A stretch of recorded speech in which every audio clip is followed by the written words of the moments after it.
de devoir expliquer autour, j'ai l'impression d'être dans un monde de fous, de devoir expliquer qu'il y a des gens qui meurent.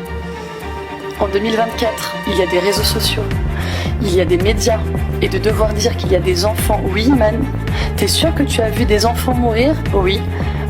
J'ai moi-même aidé à extraire des balles de tête d'enfants, de visages d'enfants.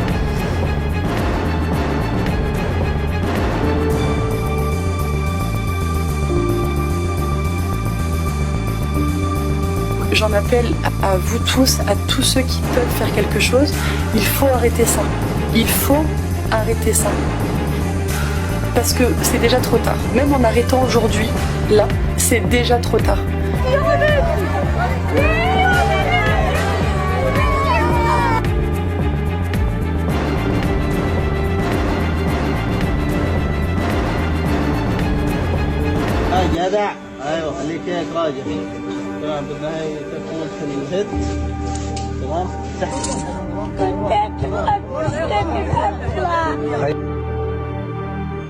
J'ai eu quotidiennement des patients arrivés déjà morts sur des civières ou portés par leur famille. J'ai eu des patients arrivés sur des charrettes tirées à dos d'âne parce qu'il n'y a plus d'essence pour amener les morts ou parce que les ambulanciers ont trop peur de se déplacer dans certaines zones.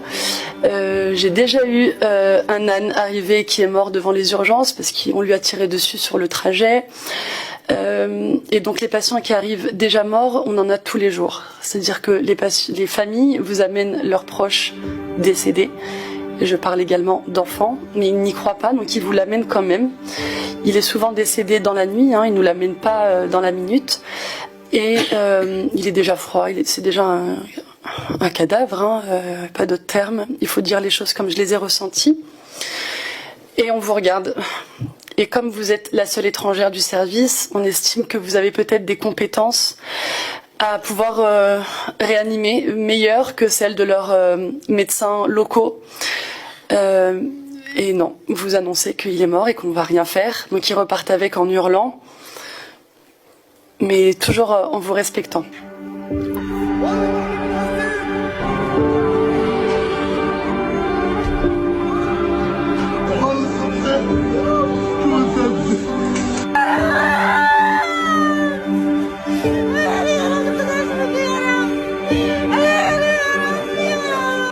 Donc ça c'est pour la partie très matinale parce qu'ils ne se déplacent pas la nuit, ils ont très peur de se déplacer la nuit.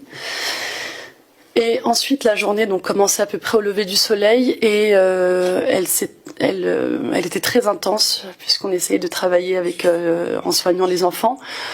Beaucoup de plaies de la face, beaucoup d'exorbitation, un deuil qui n'existe même plus, de plaies de la tête, de la face, de l'abdomen. Comme l'a dit Shams, ils savent vous viser.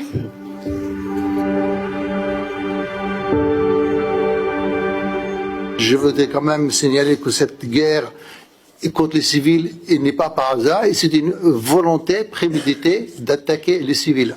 Ce n'est pas du tout une attaque parce qu'on cherchait les terroristes que par hasard, par erreur, on touchait les civils, mais vraiment on visait les civils, on vise à détruire les hôpitaux, pour détruire les infrastructures palestiniennes, pour rendre Gaza comme un territoire impossible à vivre, pour que les gens puissent par la suite fuir, soit maintenant, soit plus tard, quand le territoire de Gaza ne permet pas une vie normale. On n'a jamais soigné, on n'a jamais vu un combattant, et je parle sous contrôle de mes deux collègues et des autres aussi. On n'a jamais et on s'est déplacé librement. Sur la route, on n'a jamais été arrêté. Il y a une présence policière, certes, mais très discrète, mais pas de combattants. Quand j'allais en réanimation, voir où en était le patient qu'on avait apporté dans la matinée, qu'on avait transféré dans la matinée, et 9 fois sur 10, il était déjà décédé ou décédé le lendemain. Effectivement, le taux de mortalité est fou. On pourrait se demander pourquoi, puisqu'on a réussi à le réanimer aux urgences, mais les moyens ne suivent pas.